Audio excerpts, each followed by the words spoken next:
And I am going to share my screen. So thumbs up, Cecil, when you can see my screen, okay? All right, here we go, perfect. Let's get back. All right, so I'm trying to monitor the thing too. All right, so welcome everybody to our panel session or webinar session tonight. My name is Maisha Robertson. I am the president of the San Francisco Bay Area chapter of the National Black MBA. And before we get started with our panel, I'm going to give you a quick overview about who we are as a chapter, what we do as an association, and then we'll jump right into our panel. All right, so quick little PowerPoint here. That's me. We'll skip that page because I'm not that important. So we'll get straight to it, who we are. So National Black MBA Association is an association of Black professionals, students, entrepreneurs. Our chapter, San Francisco Bay Area chapter, was founded in 1979. And we were established by a group of Black Bay Area professionals who wanted to offer the same mission and vision that the National did in our West Coast area. And so that's how we came about. We have a broad range of activities that meet the diverse need of our membership and the communities that we serve. Sort of the things that we do. Our local mission is to increase the number as well as the diversity of successful Blacks in the business community. And we are a member first association serving Black executives, professionals, entrepreneurs, and students in the Northern California region. And just a little bit about who we are as an association nationally. The National Black MBA Association was founded as a nonprofit organization in 1970 at the University of Chicago. The headquarters moved from Chicago to Atlanta a few years back, and so we are now headquartered in Atlanta, Georgia. And we have over 21,000 members as of January 1st, 2022. We have 42 chapters across the nation now. And so we're a really robust organization who all serve the same mission as our national association. So our mission and vision stayed the same since 1970. Our mission is to lead in the creation of educational, wealth building, and growth opportunities for those historically underrepresented throughout their careers as students, entrepreneurs, and professionals. And then last thing I want to show you is this is our map. So a majority of our chapters are on the East Coast. We are 4 in on the West Coast. And so we're smaller on the West Coast region, but we are still strong and mighty on the West Coast. And we still are able to contribute to the National Association's mission. And so we're really proud of what we do here in the San Francisco Bay Area chapter. And if you are interested in joining our chapter, I will provide more information at the end of this webinar session. So that's my favorite part, but I always want to keep it super short because I like getting to the meat of what we're here for. And one of my favorite people, Cecil Plummer, is my moderator for today's panel session. And I had the pleasure of meeting Cecil back in 2017 when I was with the Oakland African American Chamber of Commerce. And Cecil has been my favorite person since then. He is so amazing. It's just the wealth of knowledge that he has in this space. Everything that he does for the community that he serves is absolutely amazing. It's like he's like the person that touches something and it turns to gold. That's how I feel about Cecil. So I'm going to turn it over to Cecil so Cecil can get started with our panel and introduce our wonderful panelists as well. And so Cecil, I'll be here, but I'm going to take myself off of the screen so you guys can be highlighted. All right. Thank you, Maisha. Thank you very much. And thank you all for hanging in with us and getting past those technical difficulties. As Maisha said, my name is Cecil Plummer. I'm president and CEO of the Western Regional Minority Supplier Development Council. Yes, that is a mouthful. And if you're thinking, what the heck is that? Let me give you just a little bit about what the WRMSDC, that's what we call it for short. If you can call that short. Let me tell you a little bit. We're actually one of the 23 regional councils for the National Minority Supplier Development Council. What is that, you might say? NMSDC for short is an organization that's been around since the late 60s. They're actually having, I think, like their 55th year anniversary or something like that this year. But it's an organization that's dedicated to addressing income disparities for people of color through entrepreneurship, and specifically business-to-business entrepreneurship. We try to utilize and activate corporate and public entity supply chains to do business with minority business owners, people of color, Black, Latino, Asian, Native American, and Asian Indian. But it all started with the African American community back in the 60s. So that's what we do. We're all about making sure that people of color are more successful in America. And we know that entrepreneurism is the key to stabilizing any community, particularly communities of color. And so we work all year long, not only to introduce business owners to large corporations and large public entities for business opportunities, but we also offer support services. And that's things like training and other types of support to make sure that your business grows and you can create intergenerational wealth and jobs in your communities. And tonight is just an example of that by partnering with an organization like the San Francisco Bay Area chapter of the National Black MBA Association. We wanted to put together a little panel for you here today that can really help you understand some of the services that are available out there for you. So let's get this ball rolling. I'm gonna let our panelists introduce themselves briefly. We know one of our panelists was still having some technical difficulty, so I'll skip over them. But we do have with us today, very briefly, we have Rosemary Wetzel, Director of Certification with the WRMSDC, the organization that I work for. We also have Stephanie Green of the California Public Utilities Commission, and then Lily Kwan with Salesforce, and Lysandra Hunt with JP Morgan Chase, but they can tell you a little bit more about their roles and what they do at their organization. So just to keep things straight, I'm going to go with Stephanie first, then Rosemary, then Lily, and then Lysandra. How's that? All right, so Stephanie, why don't you kick us off?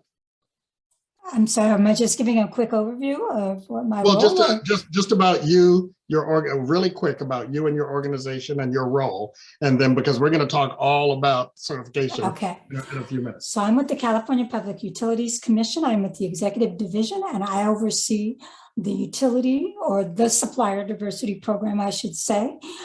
We have about 30 large companies that participate in the program, do about $40 billion in procurement every year, and about 30% of that procurement is with diverse firms. So we're out there encouraging large companies and private sector to utilize certified minority firms. So about over $12 billion in opportunity went to diverse firms last year. And I'd like to talk about those opportunities here tonight. Thank you, Stephanie. Thank you so much. And if you didn't catch it in the name of the organization, the Public Utilities Commission is exactly what it sounds like. Companies that are deemed public utilities, AT&T, T-Mobile, Comcast, PG&E, East Bay Mud, and the different water companies, all part of just a fraction of the organizations that Stephanie deals with up and down the coast. Thank you so much. Next up is Rosemary Wetzel. Hi there. I definitely got the easy part of this because Cecil gave an overview of what the Western Region and National MSDCs do. So I'm Rosemary Wetzel. I'm the Director of Certification and Organizational Development for the Western Regional MSDC. And that means that I manage our certification program along with whatever other weird organizational projects or programs fall into my lap. What that functionally means for anyone here is that I am going to be your primary point of contact for all things related to certification, from the point that you think, maybe I want to get certified, maybe I want to get my business certified, what does that look like? Basically all the way through that process until you are a certified minority-owned business. Thank you, Rosemary. Thank you so much. And as part of what people like Rosemary, Stephanie, and I do for a living is we partner with great corporations who are civic-minded and equity-minded to do what we do. And we have two representatives from those companies tonight. You're going to hear from them in detail a little bit later about some of the great programs that they offer, but right now they're just going to say hi and tell you about their roles and their organizations. Lily, please go ahead.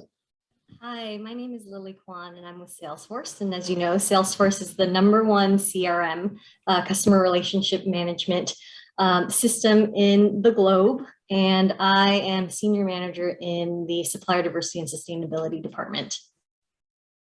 Thank you, Lily. And Lysandra Hunt. Hey everyone, thanks for having me. My name is Lysandra and I sit in the commercial bank. JP Morgan serves a broad array of clients from zero to some of the foremost Fortune 500 companies. And today I cover $20 to $100 million companies with a dotted line to our global supplier diversity. I'm head Bill Caper. So happy to be here and I'll talk with you later. Thank you so much, Lysandra. And if you're wondering, what are they doing here? They don't certify people. Well, the reason they're here is for two reasons. They're both organizations that value and respect certification. And because here, we're here to the National Black MBA Association, right? So we get to talk about Black people tonight. And both these companies have great programs that target African-American owned businesses. So let's buckle up and let's get this show on the road. When and if Michael gets here, we'll let him step in and share who he is. But right now, we're going to get started. Certification. You may have heard that word before. What does it mean, and why should I care, right? What's in it for me to get certified? Well, we have two experts right now on the line, Rosemary and Stephanie, who can answer those questions. So I'm going to start with Stephanie. Stephanie, how can a certification help a Black minority business owner with their business? Well, first of all, it helps you stand out. It helps with your marketability and visibility. So just like an MBA, you go for a job, that MBA makes you stand out a little bit. It also gives you some skills and knowledge. That certification, if you're going for an opportunity in a contract and you're certified and someone else's, it's just going to make you stand out a little bit more. It's going to give you a little bit of an advantage. And it's another tool to really market and put your firm ahead. In our case also, there's our companies that I work with are really looking for certified firms. So it helps you get into a database of firms that they're looking at, a list of their vendors. So it increases your visibility, your marketability. It opens you up to opportunities for training and assistance and events like tonight. There's events you'll hear about. It increases your respect from your peers. It will enhance your credibility and your reputation. It will basically help your earning power. And it will give you a competitive advantage. So those are just a few of the things that I would say really would, encourage you to want to get certified.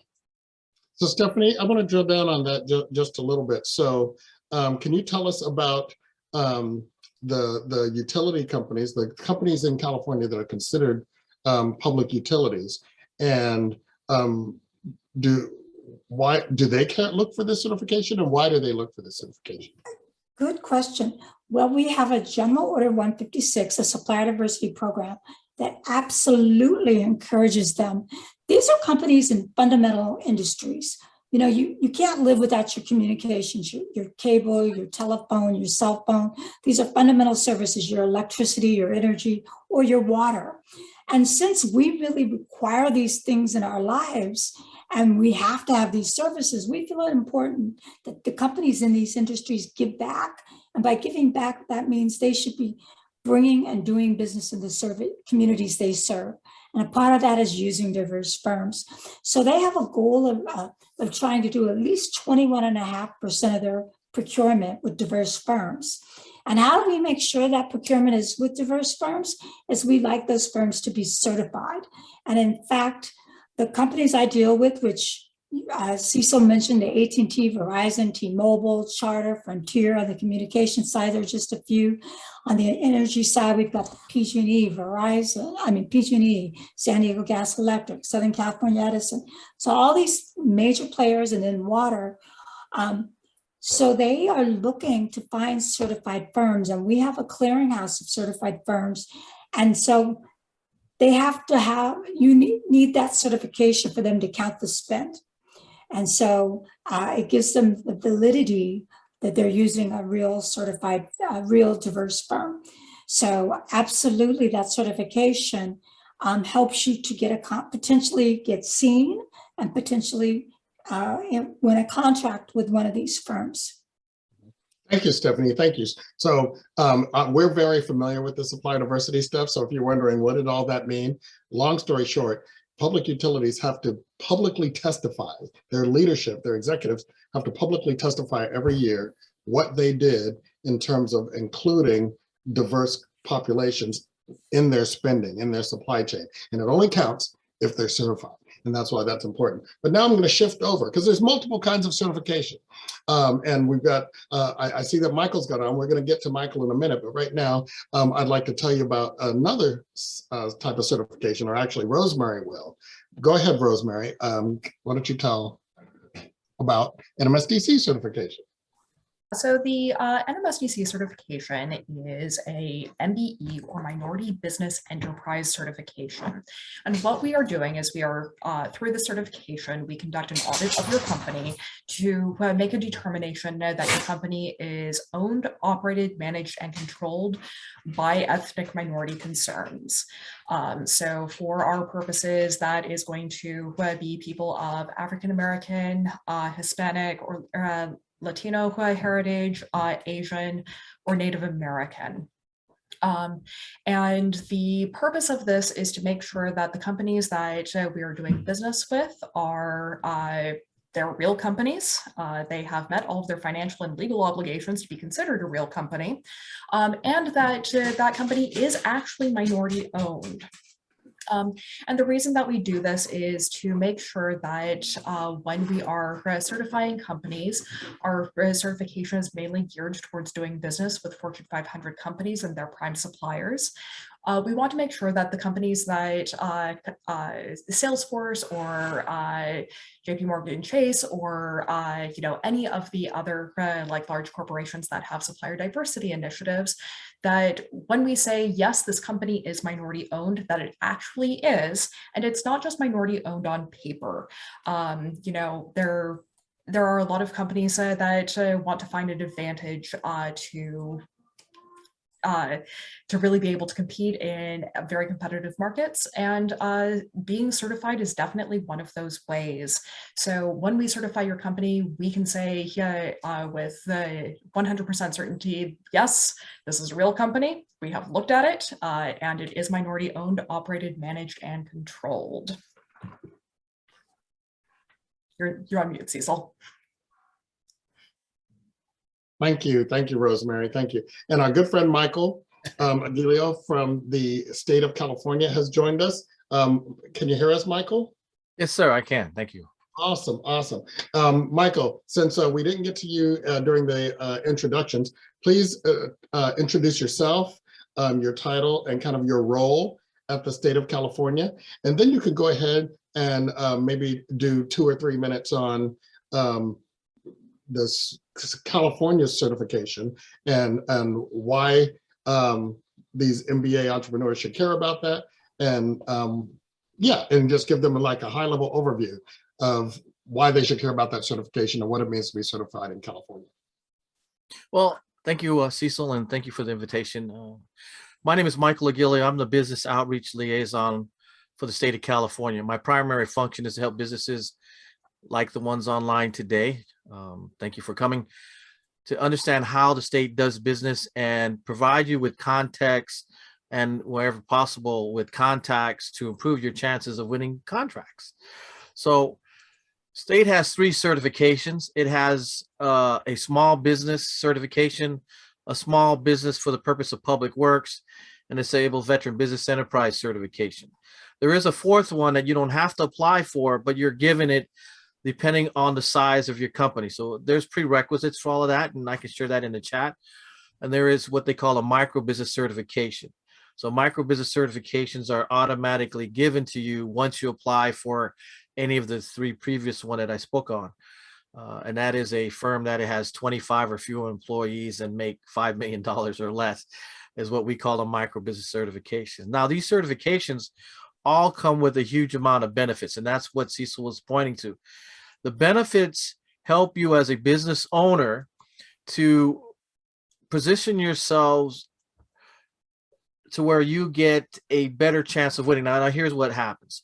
One, as a certified firm with the state of California, you get to put in a profile that you build on the state's website. It's a profile we have in Cali Procure. That is the database or the platform that we're using. It's called Cali Procure. So one is you build your platform. The platform that you build for yourself is really important because what you put there is what we see, and everybody else who's trying to find a businesses in your area of expertise. So we have to have a whole bunch of keywords that identify what you do.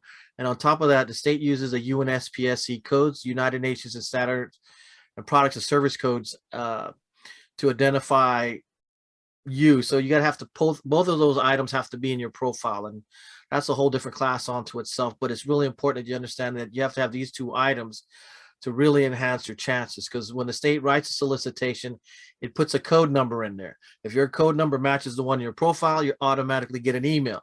So that's highly important. Many instances, a buyer may not remember the code number, so they just type in a word associated with what they need. For instance, water. We're having an issue in the state with water right now. So if you have water in your keywords, then you come up in the search. So that's what the profile is about. We have what we call a small business preference and a DVB incentive. The small business preference allows small businesses to get a 5% bid preference that a non-certified cannot have, or a larger company that doesn't fit in these profiles that I really haven't explained to you yet. Then we have a DVB incentive, Disabled Veteran Business Enterprise Incentive.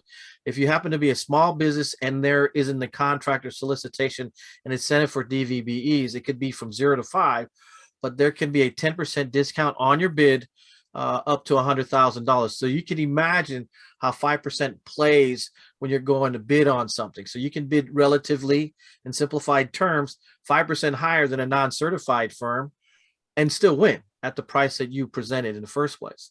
We have the Prompt Payment Act for you. As a small business, we have to pay you within 45 days of the undisputed invoice. And if we don't, you get a late penalty payment from the state of California. Sometimes you have to remind us that it's late, and then, we'll pay you accordingly, but there's an act in there for you. You don't want to have to wait for money. So you always want to be involved in letting businesses know, or us, the buyer, know, hey, look, I need my money. The other thing that we just created the emergency register program for businesses that can provide emergency services. Only certified small businesses in the database and or disabled veteran business enterprise can actually register in this system. So all buyers, in case of emergencies that are a part of this system, will look for certified small business firms to include you on procurements that we have in emergency situations. Many of the state agencies also have a small business DVB buy first policy. So if you look on our database and you find all the advocates, it'll list all the advocates that have in their policy, they will buy first from a small business before they even look outside of the realm of our database. And finally, as a certified small business firm, we enter into reciprocity agreements with the cities and counties. And of course, Stephanie and her organization for the CPUC, they don't have a small business program, but they do have a it's a disadvantaged business enterprise, which is a minority program that they have, set aside for you as well. All of that is benefits for your certification and your time. Now, the question in the chat that I just saw, none of this costs you a dime. It does cost you time, and which equates to some money in most cases, but we don't charge you for our certifications. We readily give them to you at no cost. And then we have reciprocity partners, or I should say resource partners, like Cecil and his organization. We've got the Small Business Development Center, the Procurement Technical Assistance Center, and SCORE, who all provide you with free assistance or no cost assistance that can help you with the certification process. So that's pretty much in a nutshell. And I'm sorry I didn't get into the meeting earlier. I was having some technical issues, and thank you, Maisha, for helping me out. That's okay. That's okay. If I Thank could you just, so much, Mike. Oh, go ahead, Stephanie. well, I was just going to say one thing. So Michael's talked about the state's small business and DVB, disabled veteran business enterprise program. Those are for all businesses. Those are not minority specific. That's correct. I want to talk minority specific because that's our audience tonight. The NMSDC is a minority certification. My program is a diversity program. It is minority, women-owned, LGBT, and DVBE. So you can come to the CPUC Supplier Clearinghouse and get certified. We also have reciprocity with NMSDC. So if you've taken the time to get certified with the NMSDC, you can bring that certification over to our clearinghouse, and we have a reciprocal, a streamlined certification for you. Our certification is free. And again, it is open to minority, women, DVBE, and LGBT. But if you get that certification with the NMSDC, you can come to the clearinghouse and we have that reciprocity. Now, Cecil can talk about the cost of their certification. Ours is free. So if you come directly to the CPUC, you could also just get certified that way too. You have the two options. So just want to clarify that. Okay, well, thank you. No, thank you for that clarification. Yes, and we'll get into that a little bit later. But to answer your question, right, think of it this way. The state of California and the CPUC and cities, they've already got your money, right? We all pay lots and lots and lots of taxes. So those things come, you know, they're no additional cost to you, right? You've already paid for that as a taxpayer of the state of California. On the NMSDC side, that's the side we work on, there is a processing fee that you will pay for your certification, because for the most part, we're focused on the private sector, right? The corporations, Google, Apple, Facebook. And so we don't have tax revenue to pay for that. So when you're launching your business, you have to have your strategy. Am I focused on government? I may not need an NMSDC certification. If I'm focused on public type of money buyers, or am I going for corporate? Then more corporations tend to look at the NMSDC and other types of certifications like that aren't taxpayer funded. Now at the CPUC, we kind of have a blend because, you know, you have those public utilities like T-Mobile. We are corporate. We are major corporations. And all that kind of stuff. So we're a bit of a hybrid. So there's a little bit of a hybrid there, but that's basically your cost. But either way, you know, the costs are nominal, but we can get into that into detail later. But what Michael opened up the door on is what I want to talk about next, because he started talking about the benefits of certification. And we've talked about the exposure you can get and how people can find you. And Michael already did start to go into the detail about, you know, the 5%, you can bid 5% higher, but each one of these organizations offer different types of benefits to their certified population. So I'm going to jump over to Rosemary real quick. So Rosemary, what kind of resources and help, assistance can business owners that get NMSDC certified expect? Yeah, so one of the major benefits of being NMSDC certified is that it is a national certification. You can take it anywhere in the country with you. And if a company accepts NMSDC certification, you only have to get certified once. So that is definitely a major benefit. By certifying with a certain regional council, you get a lot of access to the corporate members that regional council has a direct relationship with. And because you are NMSDC certified, you can also reach out to other regional councils and take advantage of the same benefits. On top of that, we are also an advocacy and development organization. So in addition to being able to use us as a networking avenue and as a connection avenue, we also offer a number of development programs, both through WRMSDC-led workshops, as well as a couple of other programs that we have in concert with some very well-known training programs and universities. We often have scholarships available for other types of continuing education. And we are an advocacy organization. So Cecil especially is constantly in our communities advocating for the use of diverse businesses, not just minority-owned businesses. And by being part of our organization, you do get access to that kind of advocacy. Thank you, Rosemary. Thank you. So Stephanie, what about the CPUC? What types of support and resources does CPUC offer to businesses that choose to get certified? Well, a lot of the programs are offered through the actual companies.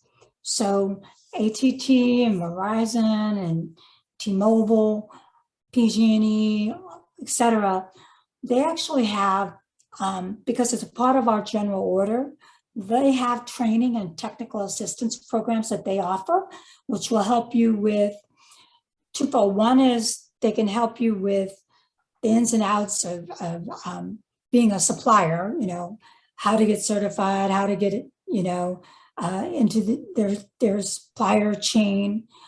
So sort of the technical parts of trying to bid and trying to be a vendor, but then also some of the more business side, which could be anything from, business skills like business plans, marketing, and they have different levels depending on the size and place of your business in terms of your life cycle, whether you're a newer or more established firm. But they all offer different types of capacity building and technical assistance. So that is one thing. We also offer ourselves different networking and business expos where you'll have an opportunity to participate in workshops, webinars, matchmaking, and to network. So we offer those opportunities. So those are some of the resources. And then of course we offer the clearinghouse, and the clearinghouse is not only a database of certified vendors, but it can also be a resource to you and find, so that the utilities use it to find vendors, but you could also use it to help potentially find and network and partners. So could be, and it's a way to find out about events. So. Thank you. And as Michael talked about earlier, when you start talking state and public, there's all kinds of resources out there that are publicly funded, like the SBDCs. That's the Small Business Development Corporation that is federally funded, but they're all throughout the states. And then the PTACs, which is the I can never say Technical Assistance Center. I always forget what the P means. What does the P mean, Michael? Procurement Technical Assistance. Procurement Technical Assistance. Now there was, I want to stop and pause and get your thoughts on a question. There's a question in the chat. And that question is, what kind of businesses is this for? What kind of contracts is it? Because the person was, I believe, an executive coach or a business coach. So could you all go round robin and talk about just what types of potential contracts could be available? And maybe just do 30 seconds on that. We'll go, Michael, Stephanie, Rosemary. How's that? That's counterclockwise for me. Okay, so maybe do 30 seconds on what kind of businesses and what kind of contracts are available through the state of California. Well, the state of California, I guess if I'm starting 30 seconds, state of California is the 5th largest economy in the world. We have 1/7 of the GPD for the entire world, as a matter of fact. So we are looking for businesses on all different professionalism, whether it be professional services, people who do construction. We have a myriad of things that we are doing throughout the state of California. So there's a lot of things that are available to you. You got to really take a look. I want to show you later on some platforms you can look to see what we're buying, who's buying, how much we're buying it for, so you can better idea on everything that's available. Now, I just want to make it two things pretty clear. One, it's not necessarily easy to get into state procurement. It does take some work, which, Cecil and his organization can really help you with. The other thing is that there's things that state does not always buy. For instance, we do use food trucks in some cases, but when it comes to professional pastry chefs or other things that are not conducive where the state can use it throughout the state, then that might be some issues there. So we really got to take some time to research what we buy and who's actually buying it. And I have a whole bunch of constituents that I work with that can help you search for those opportunities, or at least let you know that you might want to look not in the state's procurement system, but also in our reciprocity agreements with the cities and counties and the federal government, and or in some cases the municipalities we have, like in Sacramento, we have SMUD who hires catering and a lot of things that the state doesn't buy. And that's the reason why I want you to know that despite the state may not be buying it, we do have avenues to perhaps find you opportunities somewhere else outside the state, because I just want you to be successful. So I'm going to share whatever I have available to you. Terrific, terrific. Stephanie, how about you? You got 30 seconds for what kinds of things? Well, I guess it's hard. You know, maybe we can save some time and get to the Q&A that we have typed in the. Let me just say it to this: like, if you think about NMSDC, which Rosemary represents, and CPUC with Stephanie, and you've heard some of the companies we talked about: PG&E, water companies, Southern California Edison, Comcast, Verizon. So I'm going to go out on a limb and say, you would be hard pressed, I think, to find a category that there's not an opportunity for. Keep in mind, this is all business to business. So whether you're an attorney or a professional coach or executive coaching, marketing, whatever your expertise is, construction, any kind of technology related, there's probably an opportunity for you. The real trick is getting engaged to be part of a community.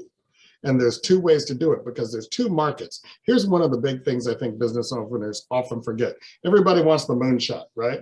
I want to do business with Google, or I want the multi-million-dollar state of California contract. I want to do business with Verizon. But there are thousands and thousands of business owners out there who also buy products and services. So you actually, by becoming part of these networks, have the ability to market to, you have multiple markets, right? Not only do you have the public versus private, the government versus corporate, right? But you also have the big organization versus small, medium-sized businesses that are included in these databases and go to all these events and networking events together. So let's cut to the chase on that. But let me do this, and I want to encourage our panelists. If you see an answer in the chat and you want to type up an answer while you're waiting for one of your colleagues to finish up, please feel free to do that.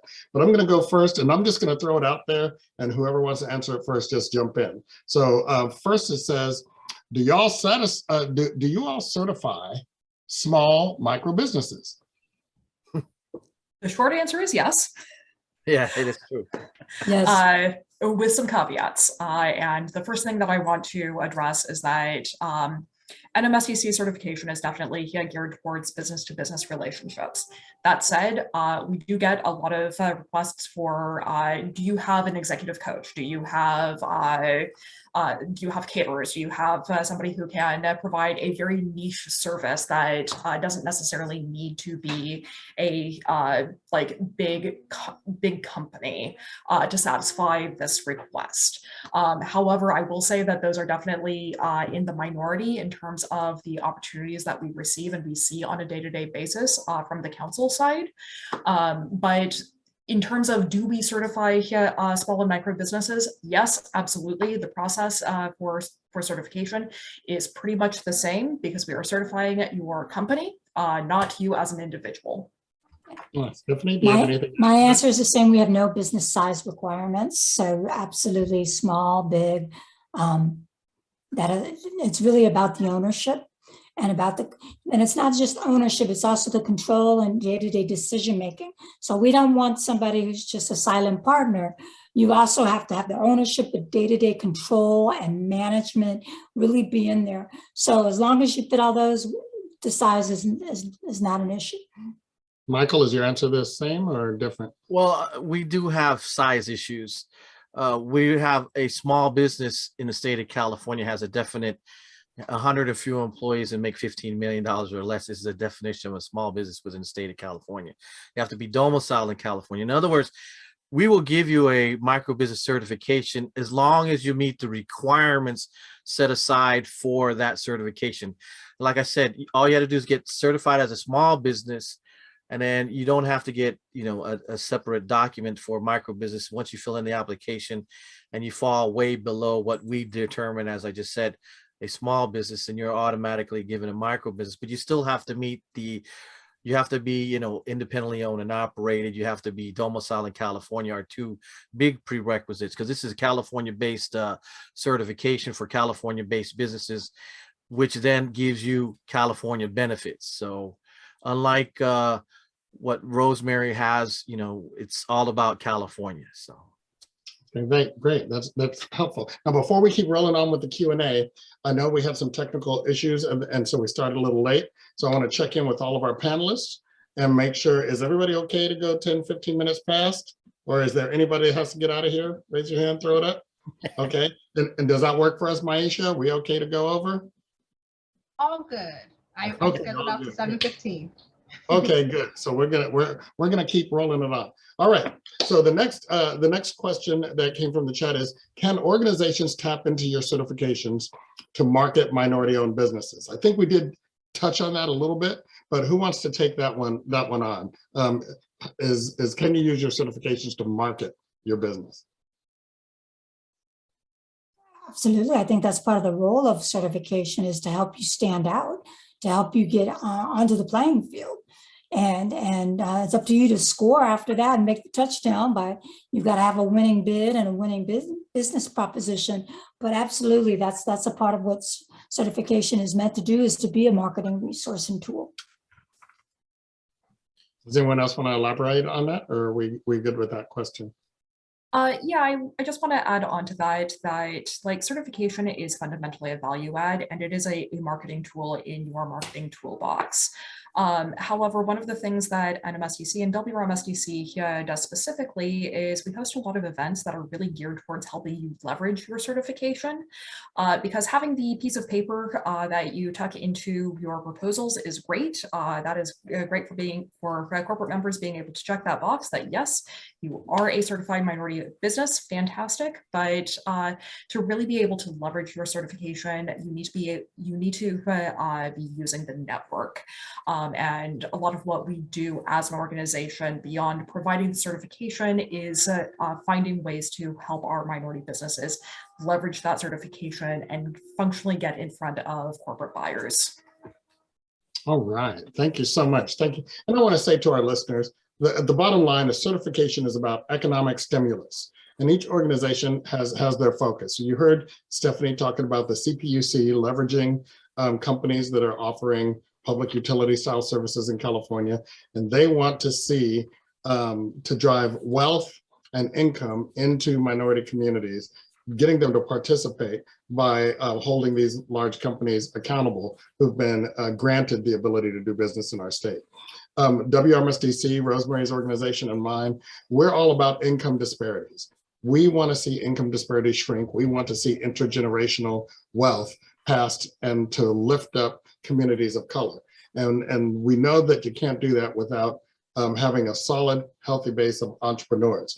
Now, the state of California is more focused on small businesses or disadvantaged businesses. You all may remember Prop 209. So in the public circle, ethnicity or race can't be used in terms of procurement decisions. So that'll tell you all, folks, we need to get out there and vote, make our voices heard in the marketplace. But the truth is, and maybe it's a good thing, but maybe it's a sad thing at the same time, is that because of those historical barriers to wealth for people of color, a lot of people that are getting these certifications for minority or diverse businesses fit into those small business and disadvantaged business categories. So it's still helping, even though it may not necessarily be limited by ethnicity. What I'd like to do now is, what do business owners care about? How do we make money?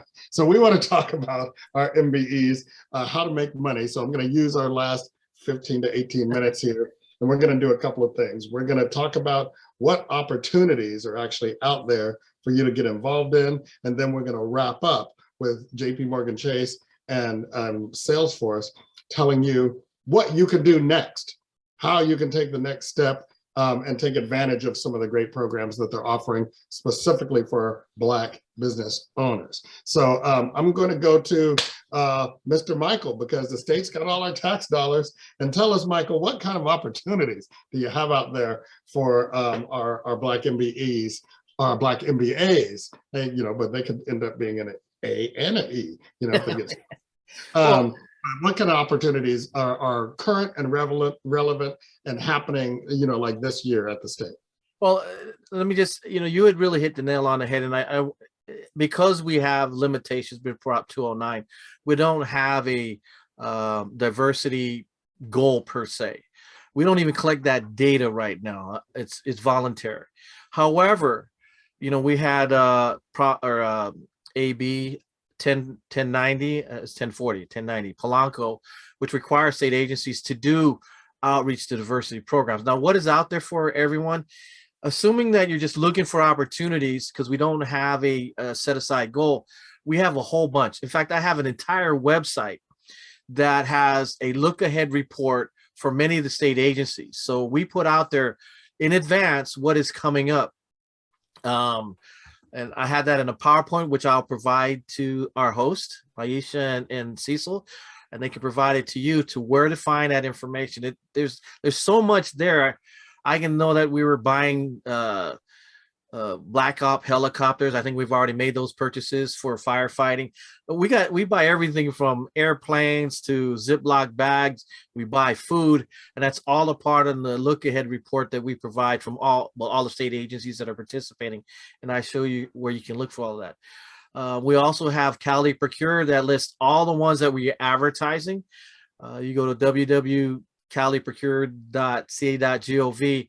It will list all the ones that currently be advertised by the state of California. Now, here's a caveat that I want everybody to understand too, is not everything the state has is not advertised as well.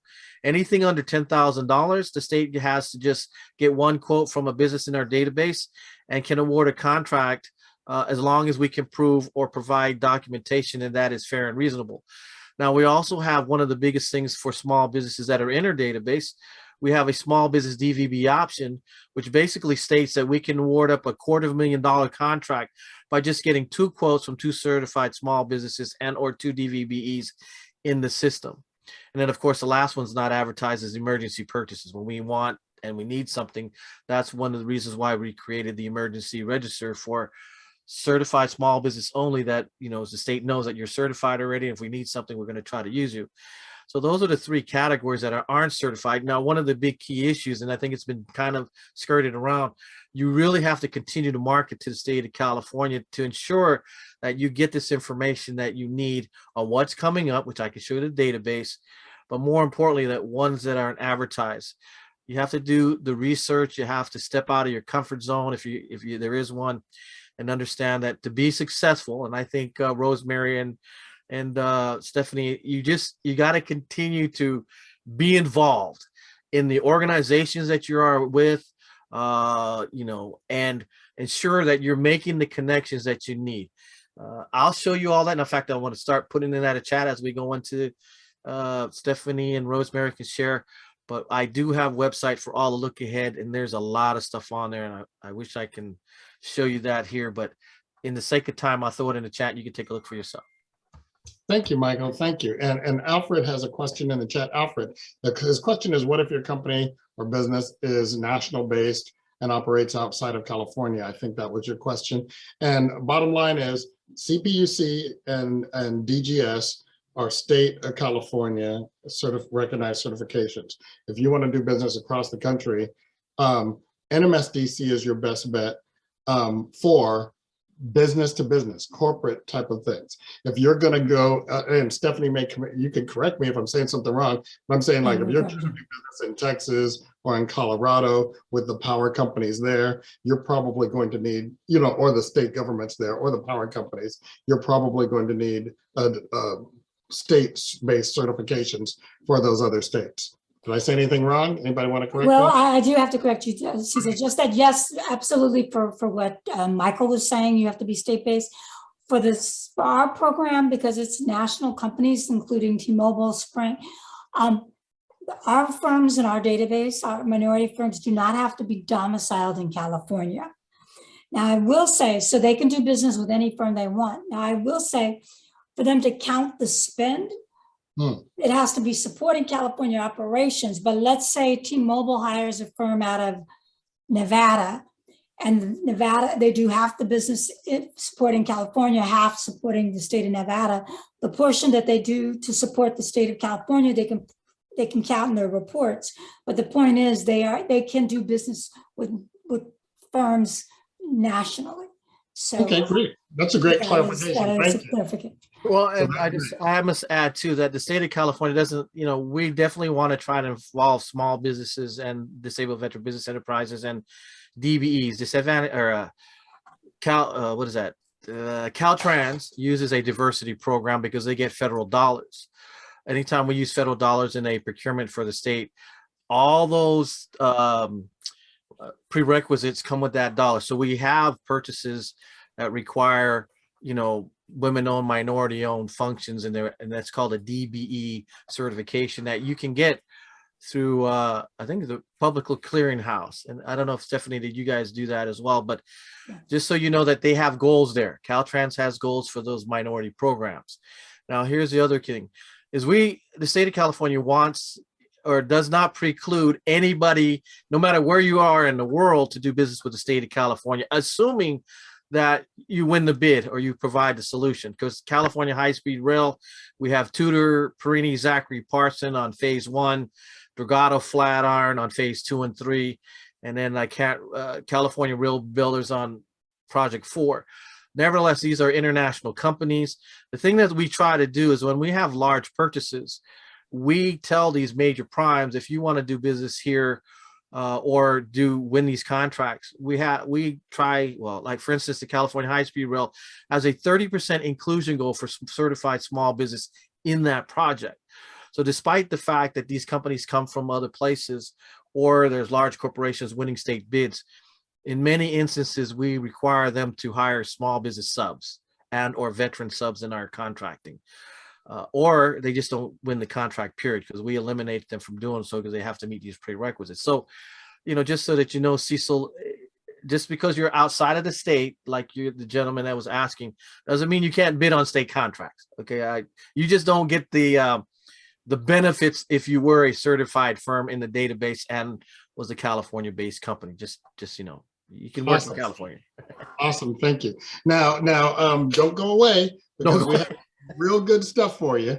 Well, I'm talking to the listeners. Oh. Right, I want to be mindful of the time. So I want to now let you hear about some of the great programs that are available to you as either an existing or potential Black business owner. If you're going to start a business and get into business, there's some great programs you can take advantage of.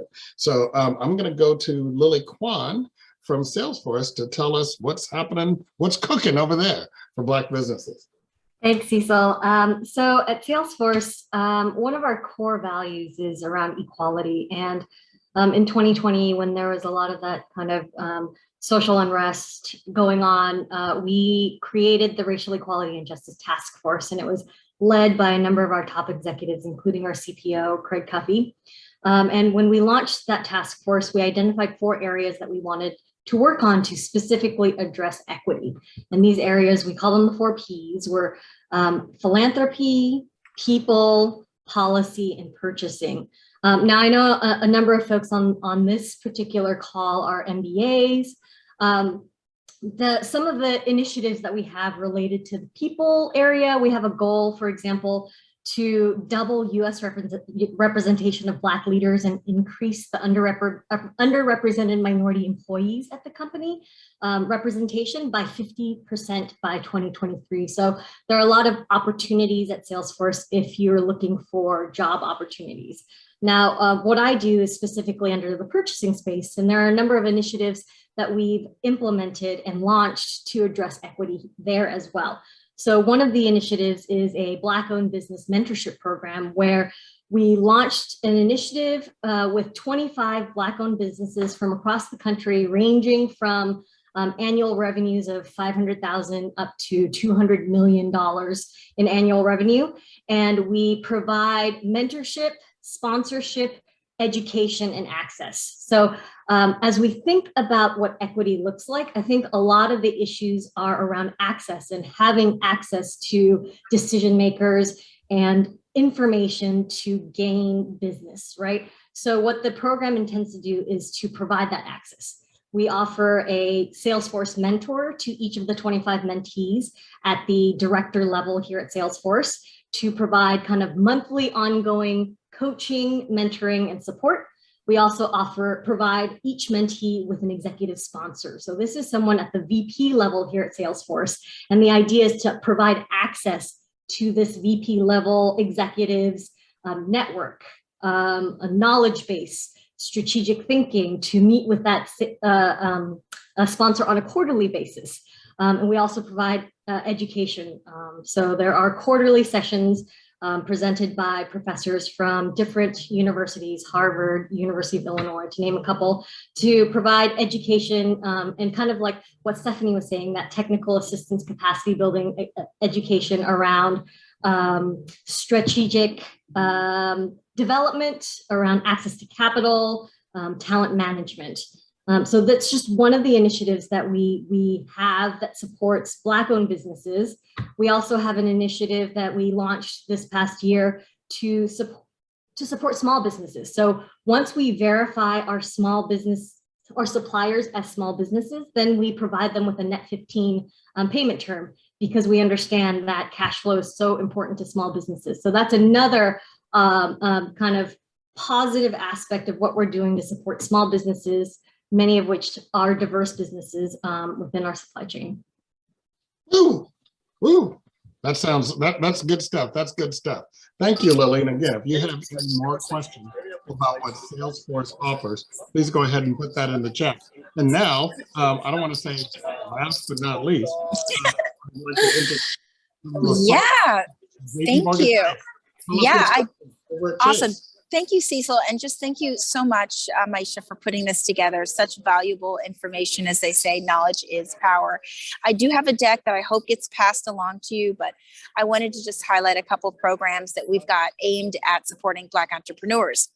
In 2019, JP Morgan launched Advancing Black Pathways, an initiative to address the pervasive disparities in our communities. And we've got 3 pillars that we focus on: expanding, supporting Black businesses, improving financial health, so say savings and home buying. We also aimed it at career opportunities for Black talent. We partnered with Black Enterprise, National Urban League, the United States Black Chambers, obviously National Minority Supplier Diversity Council, under our Advancing Black Entrepreneurs program, which provides a series of 90-minute business courses aimed at helping businesses discover access to capital, networking opportunities, how to cut through the noise online and really differentiate themselves, how to maximize your cash flow and fuel growth, as well as resiliency strategies. The courses are available at no cost and are led by experts from our partner organizations like in WRMSDC. And then in line with what Cecil and Rosemary highlighted and Lily talked about and Stephanie covered today, is the firm is very committed to helping Black businesses in particular get certified. We're going to sponsor 300 Black owned businesses, and the link is in the deck that I sent to Maisha. So I hope you get a chance. I saw a couple questions about how much does it cost? So that's an opportunity. And just in closing, what I'd say is, you know, the murder of George Floyd was the catalyst for many companies to get more intentional with their DE&I effort. And JP Morgan stood up a $30 billion commitment under this racial equity commitment. A lot of it is geared towards helping deepen our spend. We've committed $750 million to Latin and Black suppliers, as well as $75 million for Black and Latino CDFIs, who in turn provide financing for small enterprises. And I think it's a great start. We've got a long way to go, but we hope to deepen our support for supply diversity and continue our quest to become the premier financial institution for diverse owned companies. With that, I'll toss it back to you, Cecil. Thank you so much, Lysandra. Thank you. A wealth of information. Again, if you have any questions for Lysandra about the JP Morgan Chase programs, you can put that in the chat. We know that we're almost out of time, but if you want to contact any of our speakers, I'm sure Maisha can get you email addresses. Of course, there's lots of website links in the chat that you can utilize to get more information. It's all about getting engaged. if you want to create wealth, if you want to create jobs, if you want to be part of this great American economy, you have to get involved and you have to get engaged. Knowledge is part of it. Relationships is another part of it. And certification is just something, look, let's just talk turkey, right? Being Black has worked against us for a long time in a lot of ways. Certification is one of those things where it could work for you in this case. And like I said, we all know that at the state level, it's not ethnicity based. But again, Michael is here because the state knows that we can still reach out to small businesses, and that many small businesses are owned by people of color. And that's what it's really all about, is finding your tribe, continuing to learn, and leveraging the resources that are available to you. So hopefully you've enjoyed this talk. I want to thank Rosemary Wetzel. She is one of the most respected certification directors in the country for NMSDC and actually all of the organizations. So we thank her for being there. Stephanie has been throwing it down for the CPUC. She's only like 19, so I won't tell you how long she's been doing that. But she has been dedicated her career, let's put it that way, dedicated her career to equity and justice and getting opportunities for diverse business owners. I want to thank Michael for being here. You know, California is a trendsetter for the entire country. Right? We are inclusive and we are massive, and there's opportunities for you to take advantage of. And Michael's organization not only has this certification or website, but there's a host of events that you can participate with Michael and the DGS and the other related state entities that they cooperate with. So I want to thank Michael for being here. I want to thank Lily Kwan from Salesforce. It's great to see our tech companies throwing it down for people of color. And also, last but not least, I want to thank JP Morgan Chase and Lysandra Hunt. Again, things happen when we do them intentionally.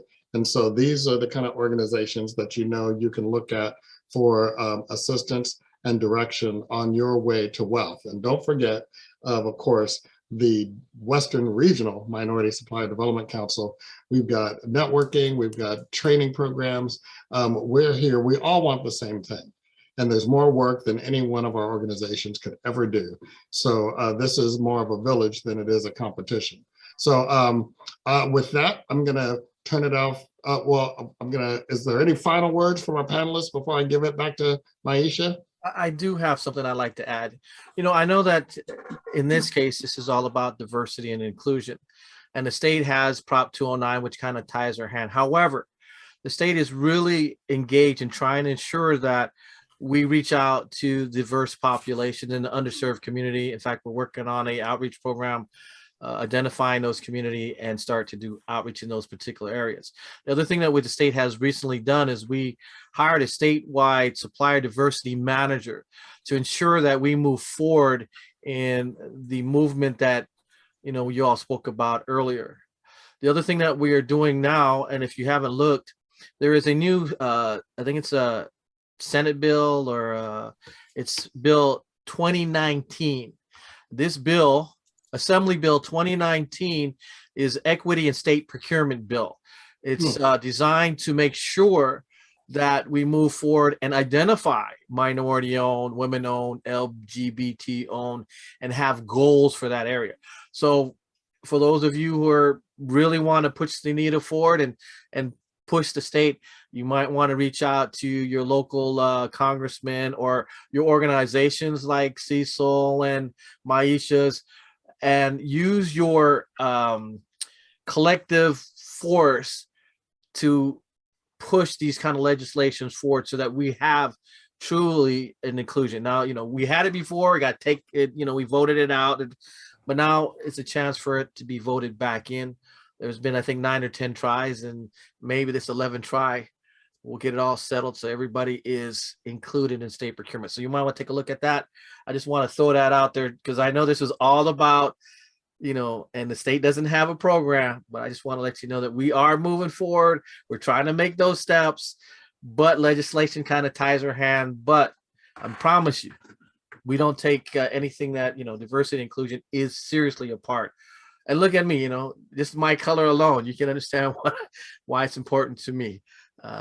being an Asian background. So anyway, I thought I just Not all the state. I mean, the CPUC has had our program for 34 years. Yeah. So we were the first supplier diversity in the program. So in the state and the country, absolutely, there's many opportunities with the state and our agency working with our utilities. So I guess there's opportunity out there, folks. Be patient, be persistent, network, take advantage of resources like this, and go get it done. There you go. Thank you. Oh, Well put. Michael. Oh, okay. Well, thank you. Thank you, all of our panelists. And I guess for all of us as people, is something we need to take away, right? The rights that we have were gained through people getting involved, activism, and voting.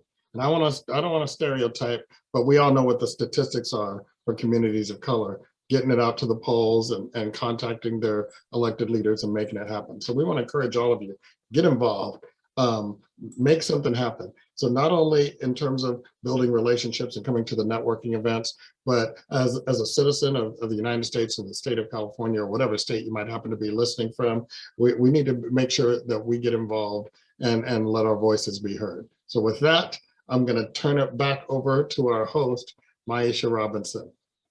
All right. Thank you, everybody. This was so informative.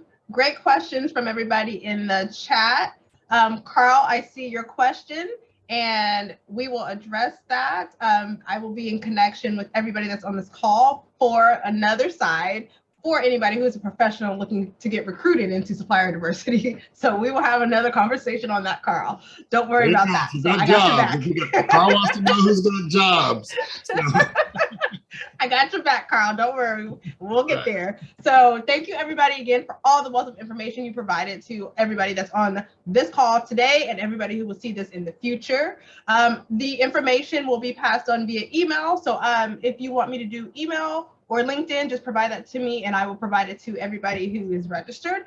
And then they'll be able to connect with you from there. But I see that you did put some information in the chat. So make sure you grab that information from the chat before we end the session. And before you end the session, if you are not already a member of the National Black MBA, like Cecil said, like get involved, get engaged, become part of a network, find your tribe. So we have a tribe, we have a community, we have a network. So if you want to get involved with the National Black MBA, we do this with all the chapters across the nation and at our national conference. So we welcome you into our membership. Maisha, And yes, go ahead. One more question. So when is the next National National